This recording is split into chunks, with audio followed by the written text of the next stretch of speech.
So, good day. I am John Moses Rosalio's Puyot, and for today's video, I'm going to discuss how to use multiple regression using Microsoft Excel. First thing to do is we need to have a datasets. So, nagkuha tawag datasets. There is a Kaggle, no, kaggle.com. Pwede nga i-search. Then, mo ni ang ato nga kining datasets nga nakuha at nga ato nga na-download. So sa ato nga datasets, ato nga kuhaon ang dependent variable o ang independent variable. So ang ato nga dependent variable diri is kaning si sale price. Mo ni ato nga dependent variable.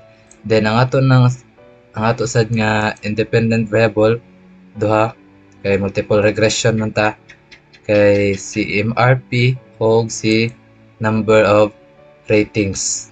So ang ato nga una nga buhaton, ato na siya nga i-copy si sale price, no, which is ang ato nga kining dependent variable.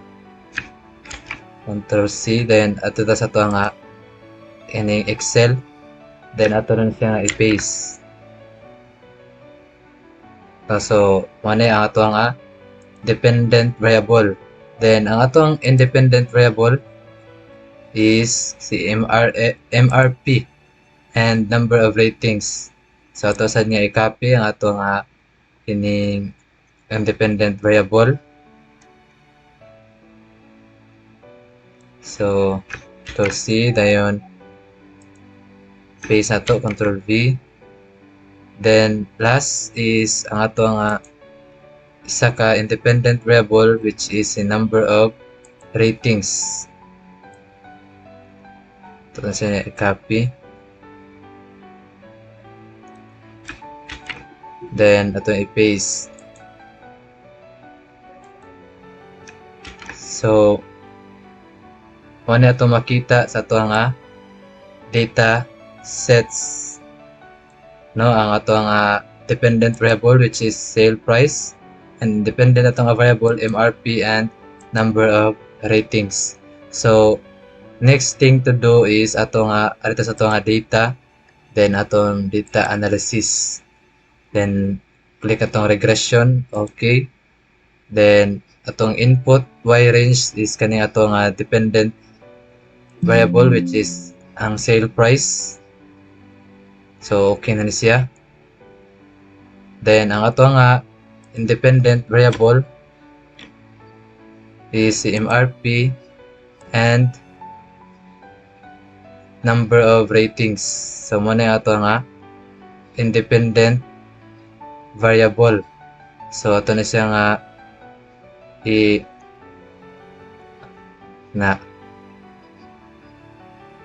so muna siya ang ato nga independent variable sa X range. Then ato i-check ang labels, output range o residuals, then click OK. Then ato ni makita dere ang ato nga summary output, no, na datong R-square, intercept, slope 1, slope 2. Then next thing to do is ang atong kuhaon na ato nga chart or ato nga graph. So ato na siya nga i-highlight back, then ana. So itong kuhaon ang ato nga graph or chart sa ato nga data sets. So harito sa itong insert, then charts and scatter. So mo na ato nga chart sa ato nga data sets. Ato na siya i-plaster diri sa ibaw nga part.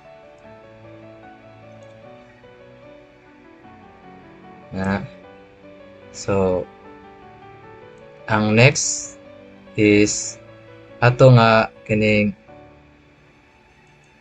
mag-input ta diri og label nga intercept, then slope 1,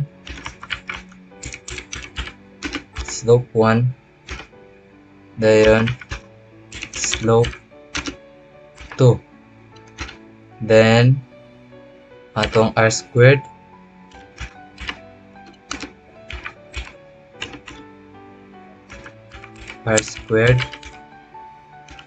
ang atong regression model,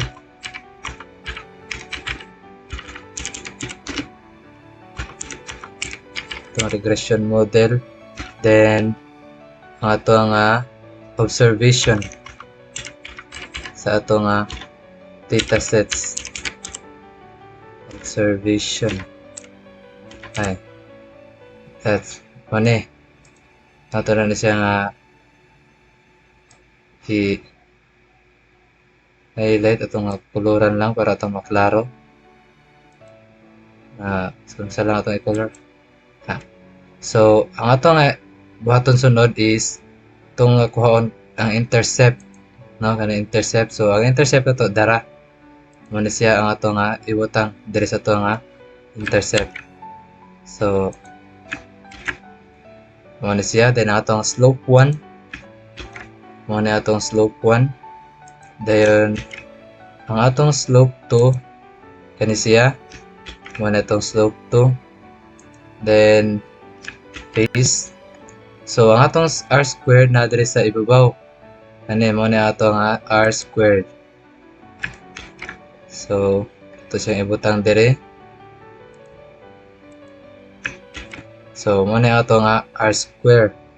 So, ang atong sunod nga button is kani atong regression model. So, si regression model, ito na siyang input ang atong regression model. 465.9828 plus 0.923483, then times x1 plus ang atong slope 2, which is negative 0.07637, dayon times x2. So, muna siya ang atong regression model. So, ato ni siya disan og dot tuldok, then so muna ito regression model. So, ang atong observation na atong observation sa atong data sets is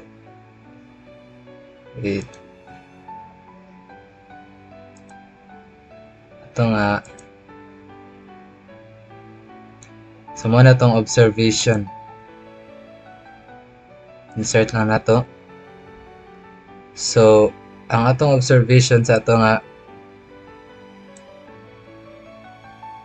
is ma-consider siya as strong effect size because ganyan dire, if r square value is greater than 0.7, this value is generally considered strong effect size. So, ang atong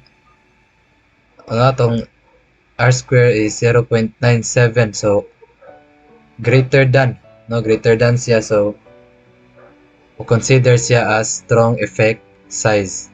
So next nato nga buhaton is atong atong i-input ang atong regression model formula. So ito nang i-type diri, y equals b0 plus b1 times x1 plus b2 times x2. So mo ni ang ato nga regression model nga formula. So atong kuhaon ang value sa atong regression model equals intercept plus atong slope 1, then ay balik equals atong intercept, then plus atong slope 1 times dayon plus na po nato sa atong slope 2, then times. So mo na siya ang atong regression model, no? Accurate, parihara siya og result. So ato siya ilak, na ato ilak chef F4 before and after sa mga letters, chef F4 and chef F4 and chef F4. Okay, so mo na siya. Then atong i-input dire of 0, then there is 0, so highlight lang nato, then atong i-drag mga tulo lang.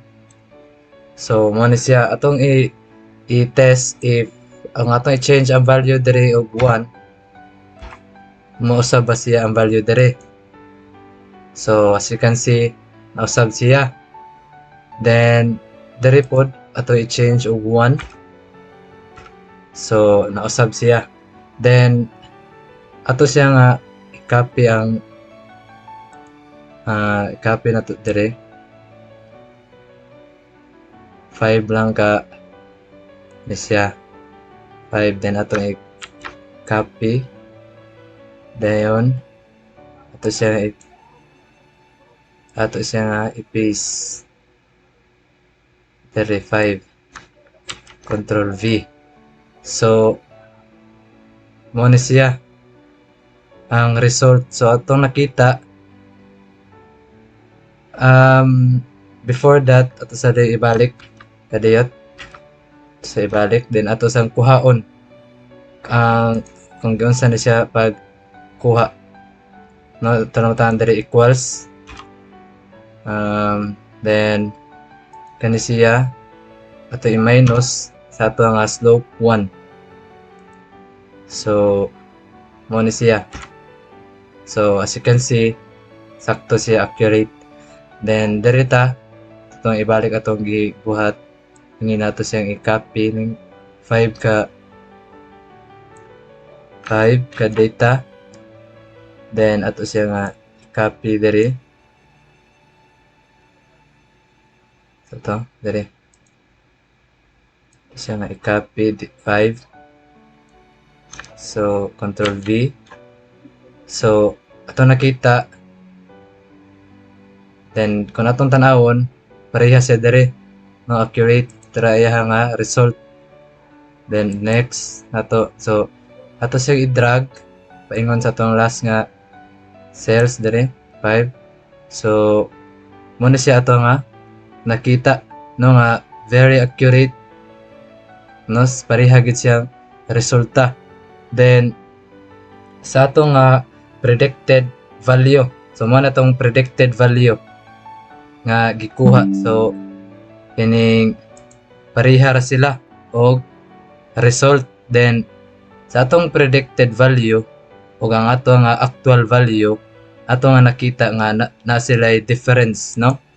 Na sila difference. Mo na ato kining actual value, then mo na ato predicted value. So dire na to ma-apply ang residuals, no? So ang formula sa residuals nato kay mora ni siya, no? Y